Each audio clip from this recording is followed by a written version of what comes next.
Hello, how's everybody doing today? This is Mickey. Well, I'd like to welcome you all to 2026, and to start the year off, I want to put together a series of videos covering all things masking in Lightroom. Now, I know some of us know a lot about masking, but there are some new people on the channel that send me notes saying, we should cover more of this about a mask or cleaning up a mask, and we're going to cover all that.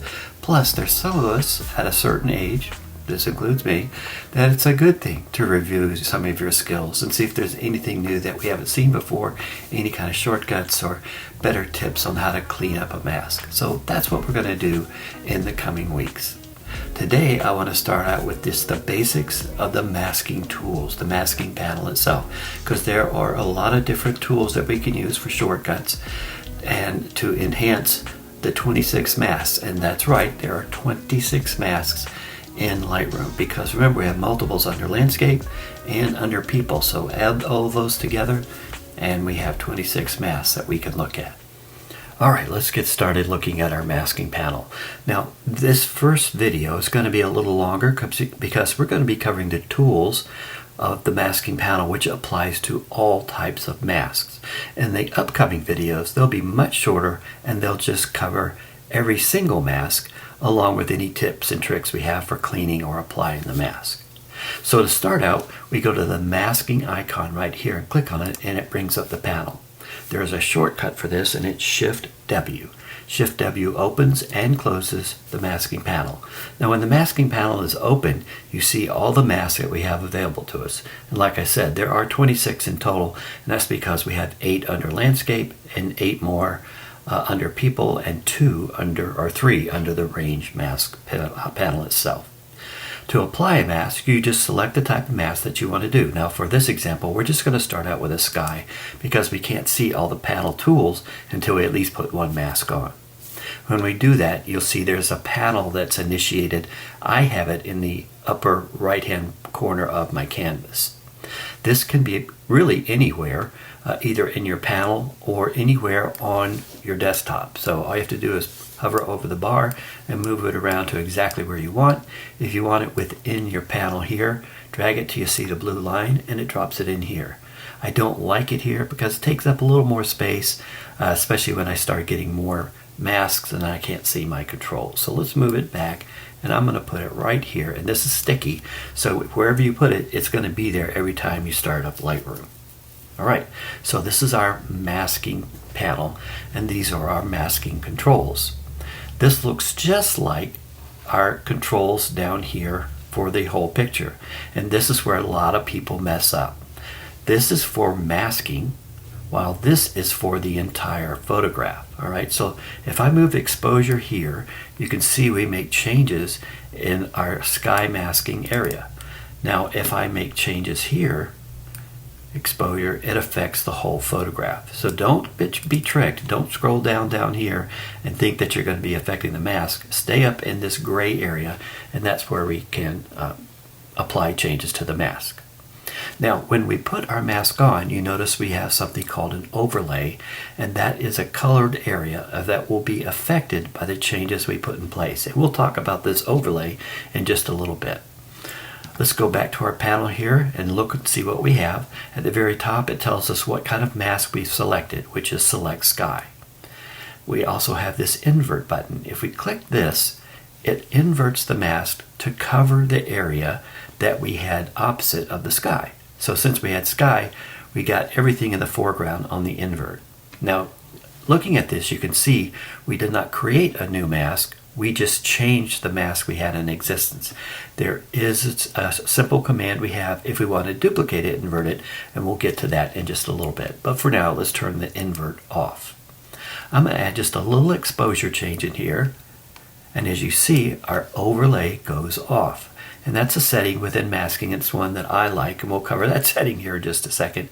But you'll always have the overlay on as long as no changes have been made. Once you make a change anyway through any of your controls, it will take that overlay off, and that way you can see the changes that you need. If you want to see the overlay again, all you have to do is hit the O key, turns the overlay on, hit the O key again, turns the overlay off. Now the reason I wanted to put this in place, because I wanted to show you one of the more important sliders that you have. After you get all your changes in place, you have an amount slider here, and you can change the amount slider. And this covers all the effects that you put in place. So if you have exposure, color, a curve, effects, you have all those in place. This is a global change of that mask. It's a very, very powerful slider to do your finishing touches on your mask. All right, now this panel operates just like the panel that you have for you know and you love for your global changes, and this is for the local changes, which is the mask. Now you can also click on one of these tabs and turn on solo mode. And solo mode means that when I open up another panel, it automatically closes the one that I was just working on, because there's not a lot of room to work here, and if you have a lot of panels open, you'll end up doing a lot of scrolling up and down. So if I close this up and we turn off solo mode, you can see that as I open this up, it just kind of piles up.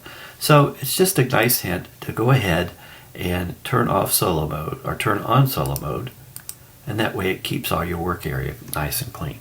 At the very bottom of our masking panel, you see we have an eyeball. This turns off and on the effect that we have in place for that mask. All right, you have to hold the mouse button down and keep it off. Once you release your mouse button, the effects come back.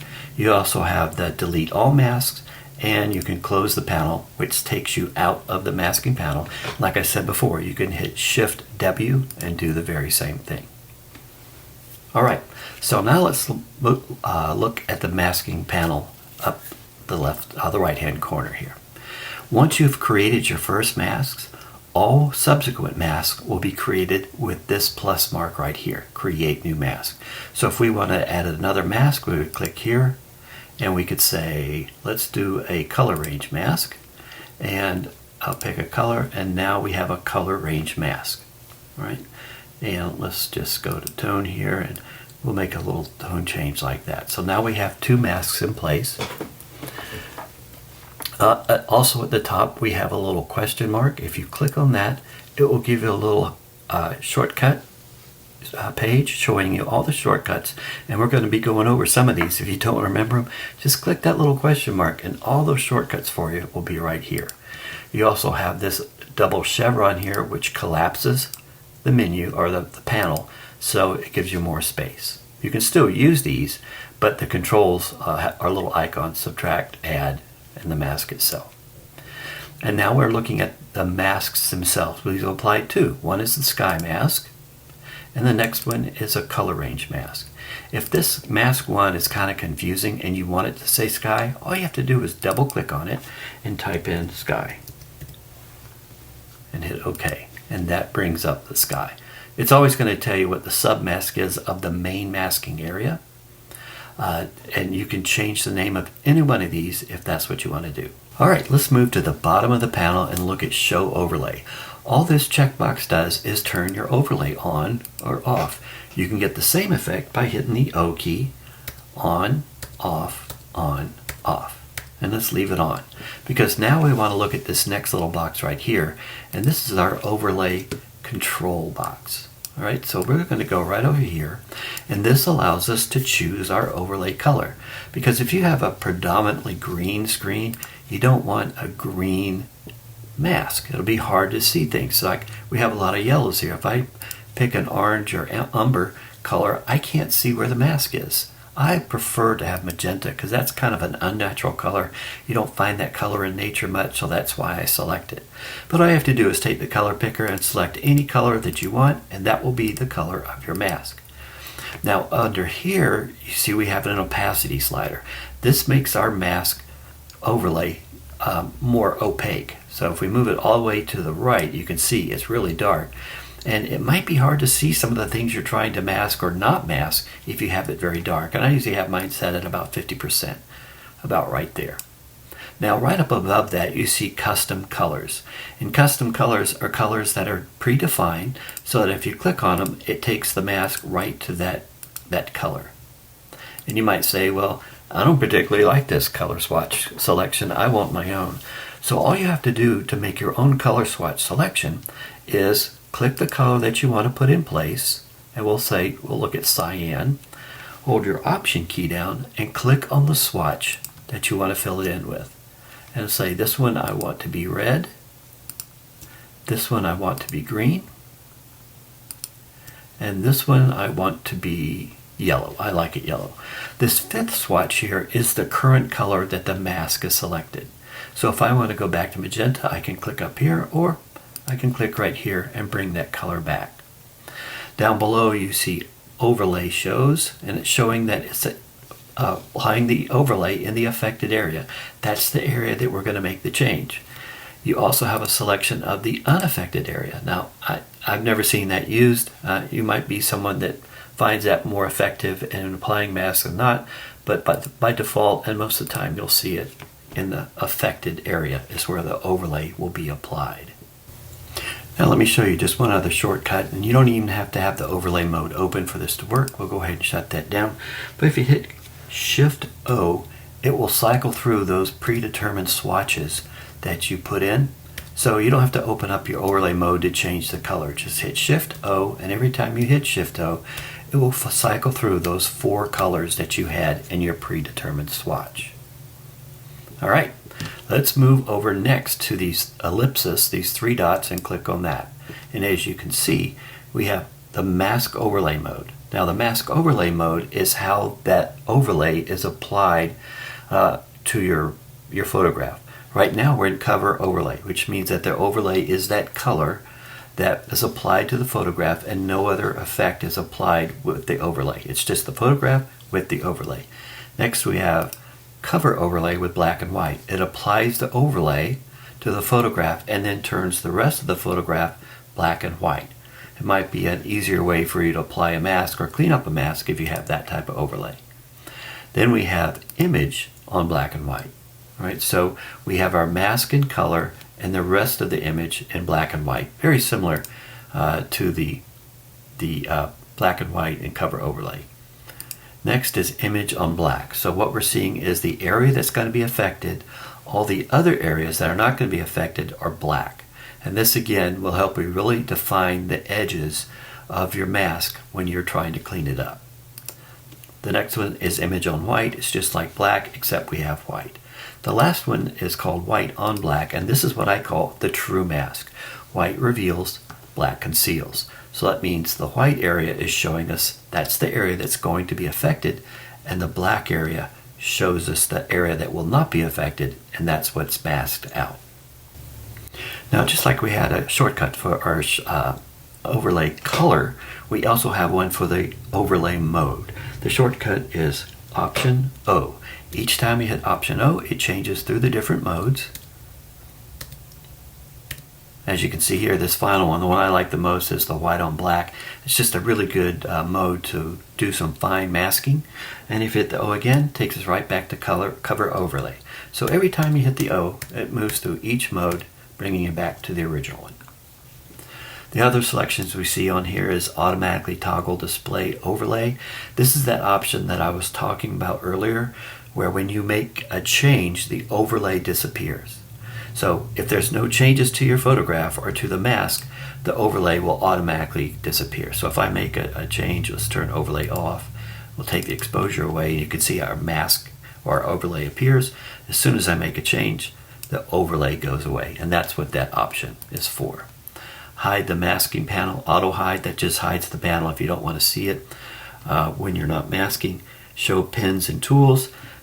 Anytime you put a mask in place, there is a pin and there's tools for that mask. It'll be lines if it's a linear, it'll be a circle or an oval, it's a radial. Those are the tools. The pins, if we hover over, let's select a masking area, a certain mask, and you can see there is a pin. When you hover over the pin, it automatically brings the overlay up. That pin also has other options I'll show you here in just a second.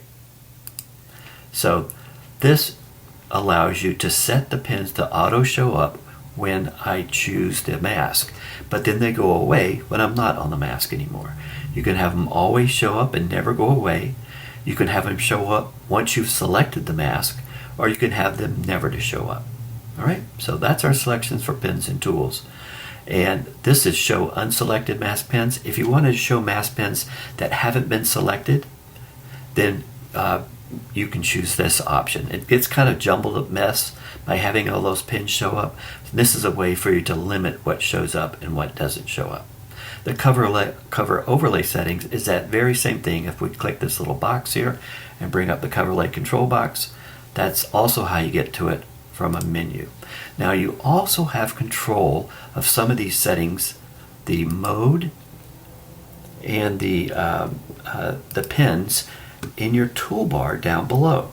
So you have the ability to change always selected or never for showing your pins, and the overlay mode that we're looking at, cover black and white, black, white, and then the true masking mode of white on black. If you don't see this toolbar, if you hit the T key, it'll bring it up. T again hides it. So if you want to see it or hide it, hit T. You want to see it, hit T again. And that's just the toolbar when we're in this develop mode. All right, now let's look at over on our masking panel. We have some controls here too. So if I hover over my sky mask, you see we have two icons. One is this ellipsis, these three dots, and then the eyeball. And this is very similar to the eyeball we have up here. So when we click this eyeball, we have to hold it, and it removes all the effects of all the masks. But with this eyeball, if we click on it, it removes the effect of just this mask, and I don't have to hold it. And basically what it does, it hides that mask. So I can go ahead and process this photo, export it, and it will not have this effect applied because it's turned off. So we click it again and it turns it on. Let me turn off the overlay here. It's just a good way if you have a bunch of stacks of masks, you're not sure, like I'm not sure this mask will apply, so I can turn it off.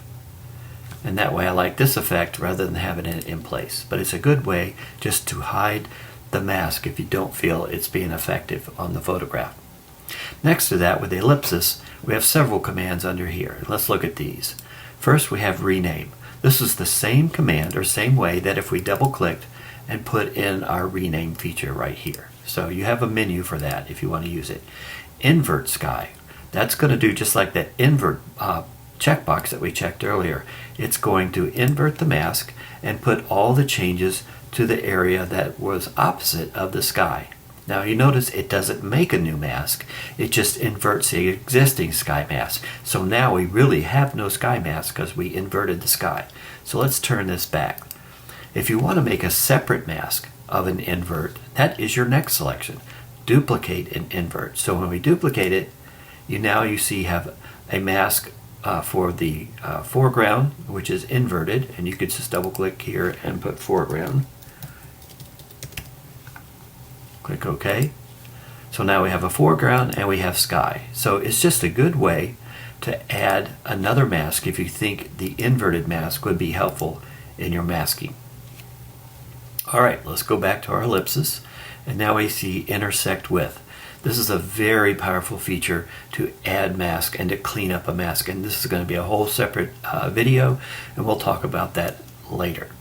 Next is duplicate sky. So if we like this mask and we want to put another effect in place on the sky, we can use duplicate. But you have to remember, when you duplicate, you are also duplicating any of the effects that we put in place. So if you know you're going to be doing two sky masks, go ahead and make that duplicate before you put any changes in place. Since it's a copy, what we would have to do is come down here and hold our Option key down and just reset everything. And then we would have a clean copy rather than whatever we had applied to it on the first one. So remember that when you do the duplicate, you are duplicating all the changes you made on the original one. All right, so you'll have to clean it up by optioning out, Option or Alt. Also will let you reset anything that you have before. All right, last one we're going to look at is hide, and that just is the same thing as if we had clicked this little button here. That's the hide. And delete. So if we want to delete the mask altogether, all we have to do is delete sky, and it would delete that one mask. Now if you go down here to the very bottom, delete all mask, it will clean up every mask that's on the photograph. I'll go ahead and do it. And if you do that by accident, you can always hit Command Z, and that is the undo of all tasks, and it will bring it back to the way you were. This delete all masks right here is the same one as down here in our panel. Delete all masks. And that way you can delete everything and start over if that's the way you want to go. Alright, we're getting near the end here. Let's just cover these buttons here at the very bottom. These allow us to add additional submasks to the main mask. So in this one, remember this was a color mask for the range of blue, right? And that's this one right here. So this is the main mask, and this is the submask to that color range. So you can see anything that has any kind of little blue in it, let's turn the overlay on, is kind of being affected. So if we want to add to that or subtract, so let's say we want to subtract, we don't like the effect it's giving here below, so we click subtract, and then we choose a mask that we want to use, and we'll say linear, and we can mask away, subtract from the mask by doing that. Now we can also add in the same manner. We can click the add button, and we'll say select object, and we just want to add this house in, just like this. We want it to be more prominent in the mask. And as you can see, it's selected. So now when we make our changes, the changes in the blue will also include this house, but it won't include the water down here, because in this one we subtracted, and here we added, and we added this object. So that's what our add and subtract can do. Now you can also hold the Option key down, or the Alt key, and it turns to Intersect, and that is one of those that we're going to talk about in another video, because it's a very, very powerful way to modify your mask, and it deserves its own video to learn how to do that. But all you have to do is click Intersect, shows you which you want to intersect with, and then that completes that mask modification. Alright, there you have it. That's just a good overview of just about every tool, shortcut, and tip that we have regarding the global subject of masks. I appreciate anybody that hung out to the very end. I know it went long, but it's so important to understand our tools so we can effectively apply masks in Lightroom. If anybody has any questions, be sure and drop me a note, and I'll help you out any way I can. And be sure to like and subscribe to this channel, because in the next couple weeks we're going to have specific videos on very specific mask types. So we'll go through each mask type and show tips and tricks on how to apply it, how to modify it, and really make it shine when you use it in your photographs. And as usual, I can't wait to talk to you again.